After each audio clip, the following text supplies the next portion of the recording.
हे दोस्तों, स्वागत है आपका इस वीडियो में। चलिए फटाफट आज की टॉप 5 न्यूज़ आपको डिटेल में बताते हैं। मालामाल हुए गौतम अडानी। एक दिन में 1.1 लाख करोड़ का फायदा। आसमान पर कंपनियों का एम कैप। 3 राज्यों में बड़े अंतर से बीजेपी की सरकार बनने के बाद अडानी के शेयरों में तेजी रुकने का नाम नहीं ले रही है। आज भी अडानी ग्रुप के शेयर 20% तक उछल गए। इससे अडानी ग्रुप की कंपनियों का कुल मार्केट कैप 11 महीनों के उच्च स्तर पर पहुंच गया है। मंगलवार को कारोबार के दौरान अडानी ग्रुप का बाजार पूंजीकरण 13.8 लाख करोड़ रुपए तक पहुंच गया। अडानी ग्रुप ने अपने एम कैप में एक दिन में 1.92 लाख करोड़ रुपए का जोड़कर अपना अब तक का सबसे अच्छा सिंगल डे मार्केट परफॉर्मेंस हासिल किया है। इसके साथ ही गौतम अडानी 70.8 अरब डॉलर की नेटवर्थ के साथ दुनिया के सबसे अमीर लोगों की लिस्ट में 16वें नंबर पर पहुंच गए हैं। दक्षिण अफ्रीका के लिए रवाना हुई टीम इंडिया। कब शुरू होगी सीरीज, जानिए रोहित और विराट खेलेंगे या नहीं।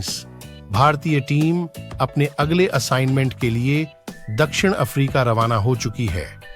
10 दिसंबर से भारत और दक्षिण अफ्रीका के बीच T20 सीरीज के साथ मुकाबलों की शुरुआत होगी। इसके बाद वनडे और टेस्ट सीरीज खेली जाएगी। अभी टीम इंडिया का पहला बैच दक्षिण अफ्रीका के लिए निकला है, जिसमें अधिकतर T20 टीम के खिलाड़ी मौजूद हैं। सिर्फ इंट्रा मैच और टेस्ट स्क्वाड का हिस्सा रहने वाले विराट कोहली और रोहित शर्मा इस बैच का हिस्सा नहीं हैं। दक्षिण अफ्रीका दौरे के लिए भारत की टेस्ट टीम दक्षिण अफ्रीका दौरे के लिए भारत की वनडे टीम, दक्षिण अफ्रीका दौरे के लिए भारत की T20 टीम। ट्यूशन टीचर जो बना उद्योगपति, स्टार्टअप का सबसे बड़ा सितारा आज कंगाली के कगार पर। जानिए क्यों डूब रहा बायजूस का जहाज। ऑनलाइन लर्निंग ऐप BYJUS के कर्मचारियों को सैलरी देने के लिए कंपनी के फाउंडर को अपना घर गिरवी रखना पड़ रहा है। कंपनी की आर्थिक हालत खराब है और बायजू के फाउंडर बायजू रविंद्रन इसे संभालने की हर संभव कोशिश कर रहे हैं। कंपनी के 15,000 कर्मचारियों को सैलरी देने के लिए उन्होंने अपना घर गिरवी रखा है। जुलाई 2021 में बायजू की वैल्यू पेटीएम से भी ज्यादा हो गई। कंपनी ने एक के बाद एक कर 8 कंपनियों का अधिग्रहण किया, लेकिन 2 सालों में कंपनी की यह हालत हो गई कि कंपनी के पास सैलरी तक के पैसे नहीं है। कर्ज के जाल में फंसी बायजू बिजनेस को चलाने के लिए कंपनी को बड़े पैमाने पर फंड की जरूरत थी, जिसके लिए बायजू ने $1.2 बिलियन का कर्ज लेने का फैसला किया। कर्ज लेने का फैसला रविंद्रन के लिए गलत साबित हुआ। कोरोना कम होने के बाद छात्र स्कूल लौटने लगे और बायजू के यूजर्स घटने लगे। वहीं अमेरिकी फेडरल ने ब्याज दरें बढ़ानी शुरू कर दी, जिसके चलते कर्ज महंगा होता चला गया। बायजू की एसोसिएट कंपनियों को लेकर नेगेटिव सेंटीमेंट बनने लगा। 1 जनवरी से बदल जाएगा SIM कार्ड का नियम। पहले ही कर लें ये जरूरी काम। 1 जनवरी से सिम कार्ड खरीदने पर सिर्फ डिजिटल KYC ही होगी, जबकि इससे पहले डॉक्यूमेंट्स का फिजिकल वेरिफिकेशन किया जाता था। इससे सिम कार्ड इशू प्रोसेस काफी फास्ट हो जाएगा और लोगों के लिए काफी आसानी भी हो जाएगी। जबकि फिजिकल वेरिफिकेशन के लिए आपको डॉक्यूमेंट्स इकट्ठा करने पड़ते थे, जो काफी महंगे भी होते थे और समय भी बहुत ज्यादा खर्च होता था। सरकार ने इसको लेकर फैसला पहले ही कर लिया था। अगस्त में हुए फैसले को लागू करने में देरी होती रही। इस दौरान सिम कार्ड वेंडर्स की भी वेरिफिकेशन की जाएगी।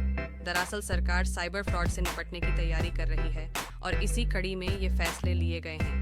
इससे पहले कोई भी किसी भी व्यक्ति के नाम पर सिम कार्ड इशू करवा लेता था और उसे यूज करता रहता था। अब डिस्ट्रीब्यूटर, स्टोर स्टाफ और पॉइंट ऑफ सेल तक की भी वेरिफिकेशन की जाएगी। इससे ये साफ हो जाएगा कि किसने सिम इशू की और कुछ गड़बड़ होने की स्थिति में उसी से जवाब मांगा जाएगा। iQOO12 5G की प्री बुकिंग आज से हुई शुरू। जाने सब कुछ खास बातें। iQOO12 में 6.78 इंच की LTPO AMOLED डिस्प्ले है। iQOO12 में OSI सपोर्ट के साथ 50 MP प्राइमरी कैमरा दिया गया है। iQOO12 में 5000 mAh की बैटरी दी गई है। iQOO12 5G की प्री बुकिंग आज से हुई शुरू। iQOO12 में 6.78 इंच की LTPO AMOLED डिस्प्ले है। अब आपको बताते हैं कि आप iQOO12 कैसे बुक कर सकते हैं। iQ12 5G की प्री बुकिंग के लिए ग्राहकों को iq.com या amazon.in पर जाना होगा और 9.99 रुपये का प्रायोरिटी पास खरीदना होगा। iQ का कहना है कि iQ12 प्रायोरिटी पास लिमिटेड हैं और पहले आओ पहले पाओ के आधार पर उपलब्ध हैं। कंपनी के अनुसार iQ12 प्रायोरिटी पास खरीदने के लिए भुगतान की गई 999 रुपये की राशि रिफंडेबल है। iQ12 प्रायोरिटी पास आज दोपहर 12 बजे से खास तौर पर Amazon और iQ स्टोर के जरिए खरीदने के लिए उपलब्ध होगा। यूजर्स iQ12 प्रायोरिटी पास को 7 दिसंबर तक खरीद सकते हैं, लेकिन लिमिटेड पास होने के चलते जल्द से जल्द खरीद सकते हैं। आप अपनी स्क्रीन पर इस स्मार्टफोन के फीचर्स और स्पेसिफिकेशंस डिटेल्स में देख सकते हैं।